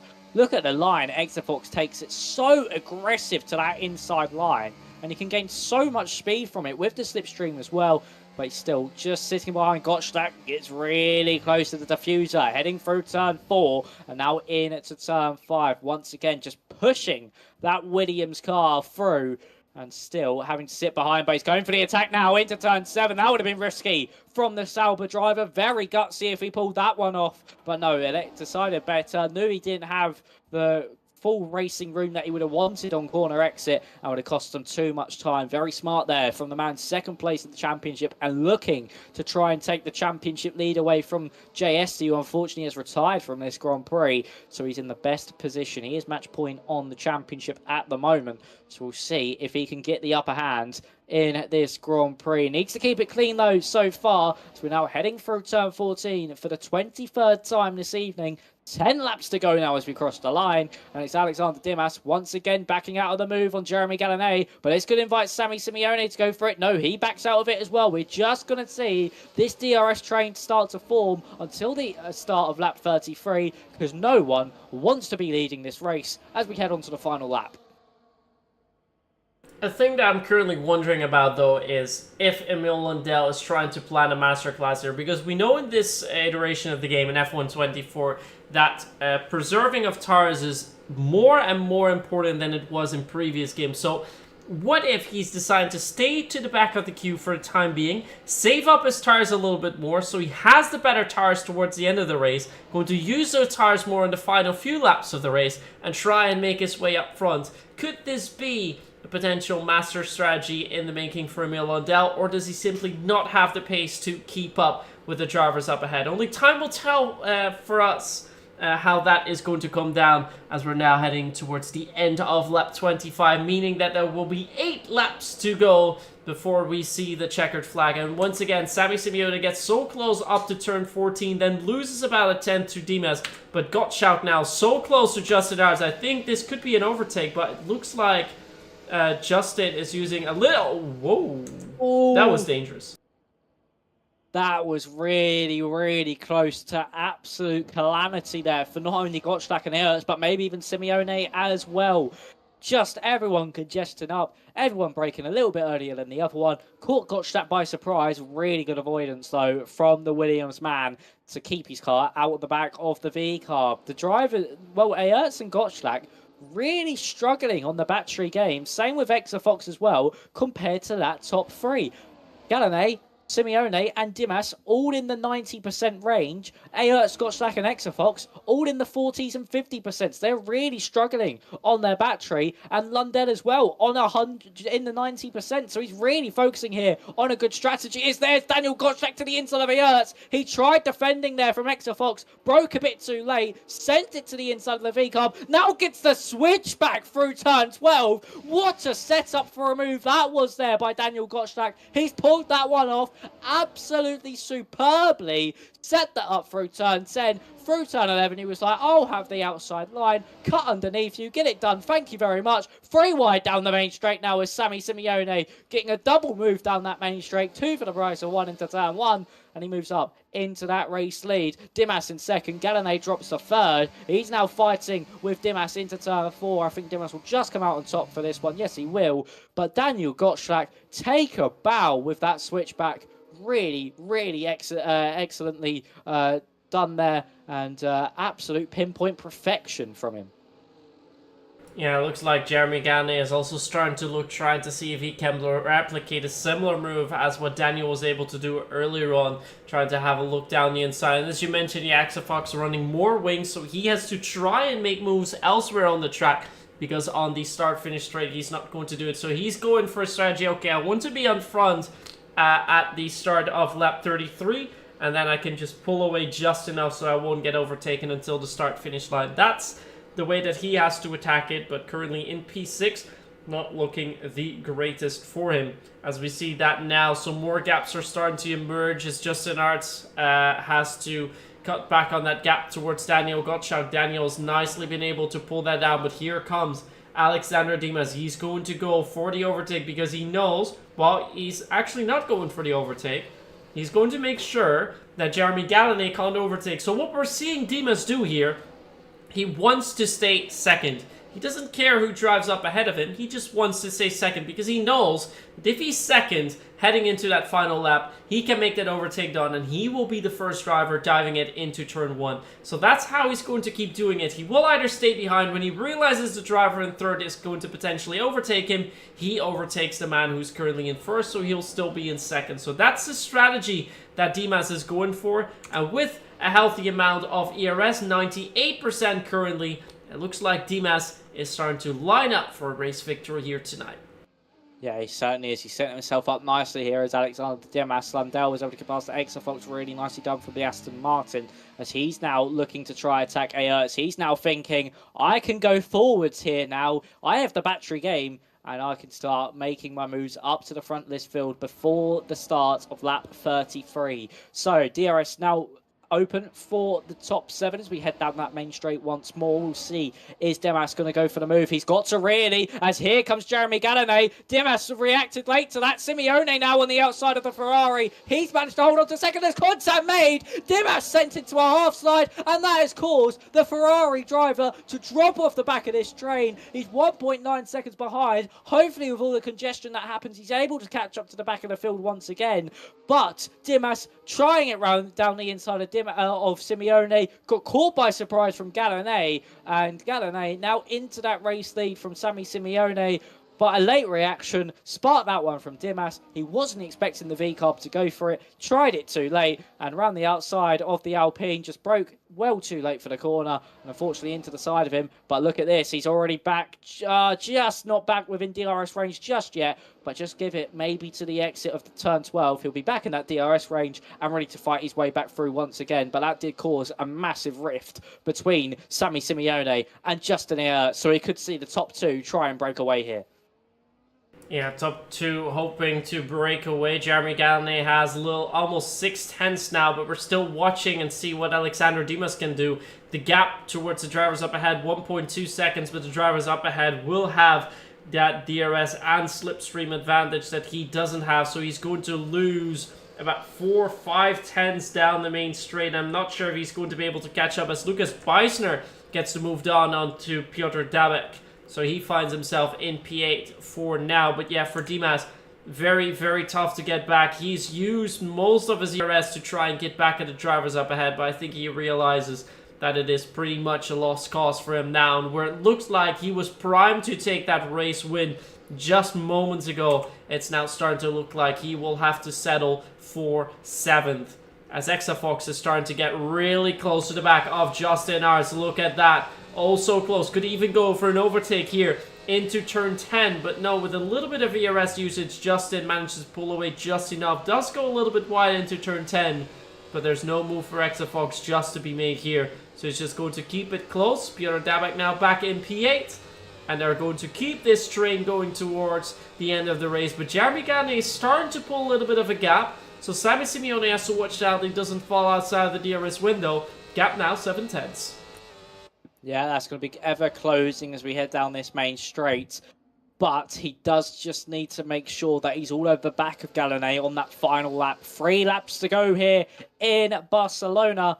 And we could maybe see Jeremy Gallinet pick up a 2nd win of the season, become a first double winner here in F4. 10 cars remain, 6 of them in this battle for the race lead. Dimas, unfortunately, just not going to be able to get close enough to these cars in front. He just doesn't have the legs to do so. As Exafox tried to look to the outside of Justin, now going to try getting a run. Forces Justin to defend through turn 6 and into 7.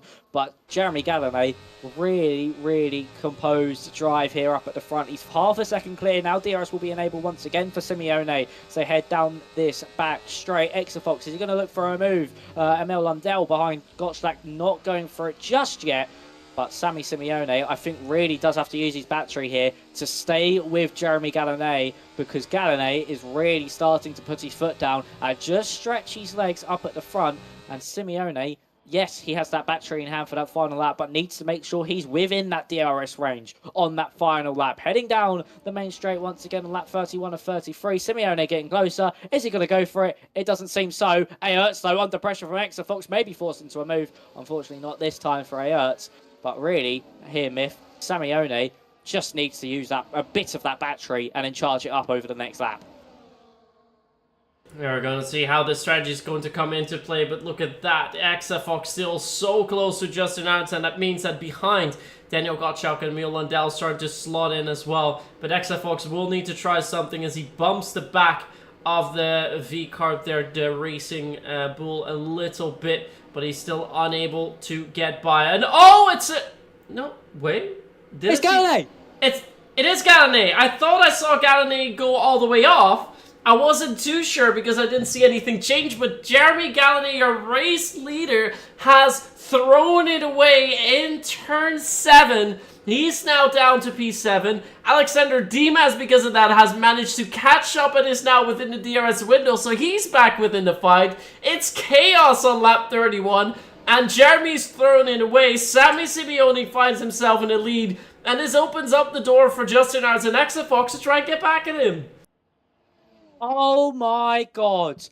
Gallané, with a 6/10 advantage, has just thrown it all away. He's thrown it down the drain when it looked like to be his day here in F4. And he's now going to finish in 7th place. And all of this squabbling has invited back the Ferrari of Alexander Dimas. He's 6/10 behind, Emil Lundell in front. We have 1.5 racing laps to go here in Barcelona. Are we going to see a first-time race winner? Santamaria for 10-second time when he was speeding in the pit lane. He'll probably just finish this one, though. Get a point on the board. It could be crucial for where he ends up in the championship. He's going for fastest lap as well. Could we see a first-time winner, though, in Gottschalk, Lundell, Dimas, or Simeone, or Exafox? Or are we going to see our first double winner? He's in prime position at the moment, and that is Justin Aerts. The V-Carb driver took a win last time out in Austria. Can he make it a back-to-back race victory? Here we are then, on to the final tour, for penultimate time, through the final 2 corners, and we're about to start the final tour of a thrilling Spanish Grand Prix. DRS open now for Aerts. It's getting closer and closer. Exafox has the battery advantage, but here comes Aerts to the inside. He's got past Simeone. Exafox try going late on the brakes. Simeone's gone deep. He goes across the road. Unfortunate for the Alpine driver. Just risked it too much on the brakes. Here comes Exafox. Is he going to be able to pull this one off? Simeone drops behind Lundell. Exafox getting closer to Aerts. He's going to hold this one off all the way to that run to turn 10. He's been so strong so far in this race as Lundell not able to get past Simeone. To the outside now goes the Aston Martin. Is he going to pick this one up for 4th place? No, he is not. He gets shown the door. Aerts, with very limited battery compared to Exafox, is he going to be able to pull this one off? The Kick Sauber doing it to try and take the championship lead away from Aerts at the moment. He's got the battery, he's got the DRS, he pulls to the outside line. Aerts lays on the brakes, they make contact, they both slide. Aerts holds on just for now. Now to the outside goes Exafox, trying to get the cutback, trying to get the run, but it looks like it's going to be the V-Carb. He's going to have the run to the line. He's going to Exafox. He's going to snatch this one away at the death. He's pushing Aerts, but it's going to be a back-to-back win here in Spain for Justin Aerts. 67 milliseconds at the line. It's back-to-back delight for Justin Aerts. 13th on the grid to 1st. And wow, what a Spanish Grand Prix that was. And Aerts is now your championship leader here in Spain. Wow, what a performance from 13th on the grid. What a thrilling end to the race as we're currently watching the final drive run. What perhaps we could say a failed strategy turned into a bright moment at the end. Because he's in P10, he's stopped on the penultimate lap for new softs. He's going to set the fastest lap time, and that's going to give him not 1, but 2 points. So the same amount as P9, but because P9 has retired, I'm not sure how that exactly is going to work out. But Ivan Santamaria does set the fastest lap time, so that's going to grant him another point. But what a battle we saw down at the end. I really thought Exafox was going to make it down the outside of turn 10, but it was not enough for him. He does get driver of the day because he started P12. Out of all places, but also Justin Arts, he was so far down. I think he started in P9 or something. It was P13. P13, almost the last of first, because he had 14 drivers in the grid. But from P13 to P1, Exafox from 12 to 1, and Daniel Gottschalk rounding off the podium from 10 to 1. So amazing performances by these drivers. Then it's Sammy Simeone in P4, followed by Emil Lundell, Alexander Dimas P6, it's Lucas Beister in 7th, Piotr Dabak in 8th, Ivan Santamaria in 9th, and then finally through Jeremy Gallané, but I believe he did finish a little bit higher up, so he should get a few more extra points. And yeah, the drivers that didn't make it to the line: Marcel Pab, CV19, JST, Carlos Torres, but most notably our championship leader JST didn't make it to the line, which means we will have a new championship leader. But I think it's going to be Justin. I think Justin will have more points than Exafox now. So your new championship leader. Yeah, it will be, because of course they were tied on points coming into this one, were Exafox and so Justin, now is your new championship leader, and what a way to do it from 13th on the grid to beat your rival Exafox, who came from 12th on the grid, to then end up with a last lap battle which nobody would have expected. Wow, what an end that was, and just absolute chaotic all the way to the end. And we are going to have a word from our race winner, Justin, your championship leader now, as he has joined the waiting room. So shall we drag him in, Myth, to begin our interviews? Yes, let's drag him in. So here we have it then. Back-to-back winners. The first repeat winner of the season. Now, for real, your new championship leader. It's Justin Aerts. Woo. Well, that must have been quite thrilling at the end of the final lap. I really thought Exafox was going to pip you and turn 10 at the final lap, but you managed to stay ahead. Mate, I can't believe a lot that just happened. I had only 2 days of practice with the Fanatec wheel, and first race, first win somehow. I feel really good. And yeah, with Exafox, I don't know how he didn't get me, to be honest. It was very, very close. It was very tight. I'm glad at the end it was just a little bump of the wheel that did things, so it wasn't anything silly or stupid, but he was on my rear for pretty much the entire race, so it was definitely a thorn against my side. So let's take us through the race strategy throughout the race, because we saw that some drivers were going in for early pit stops. We thought that undercuts were going to be powerful, but it turned out that the overcut was actually more powerful in the end. Were you worried about that? A little bit, considering when they came out the pits, it was basically like square one. But I think the only benefit to me undercutting was I was able to pass was it Danielle, I think it was, in the Williams, because he didn't have DRS and was right behind him. So I think that was really the only benefit to that, because we were very similar on pace. So I guess yeah, that was, like I said, and that was really the only benefit.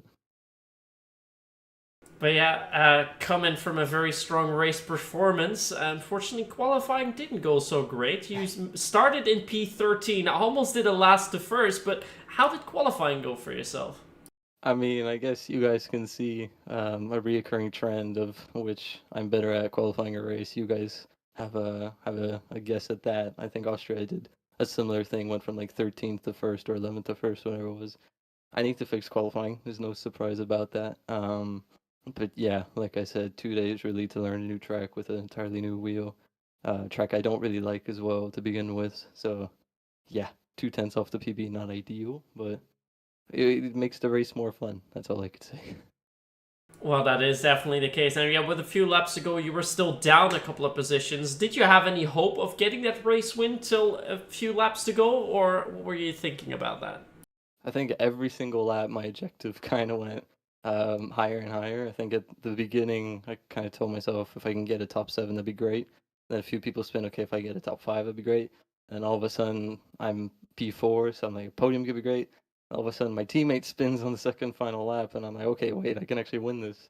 And it's difficult because you start playing all these scenarios in your head with 2 laps to go. Oh my god, I can win this from starting pretty much last and stuff like that. Dream debut race with the new wheel, so yeah, it's incredible. Yeah, and that, as we mentioned at the start of this interview, propels you into the lead of this championship. What puts that for your thoughts on the championship fight? Really, was it something you were expecting, and how are you going to go into it in the remaining races? I think I'm gonna go in it as I always do. It's just think of the race, don't think about the championship, because at the end of the day, you can you can qualify always at the front, but always finish midfield and not get promoted at the end of the season. But if you just every single race look to do good in every single race, that's what I'm hoping for. So I think so far I'm doing enough, but we'll keep at it and maybe make it 3 in a row. Who knows? Sounds great. Well, anything from you, Max? Well, first of all, congratulations, Justin. Brilliant Thank you.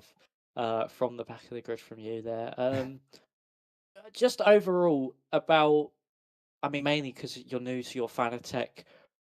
Obviously, you're not fully comfortable with it yet, so hopefully, in that case, there should be a lot more pace from you, don't you think, later on I, this season?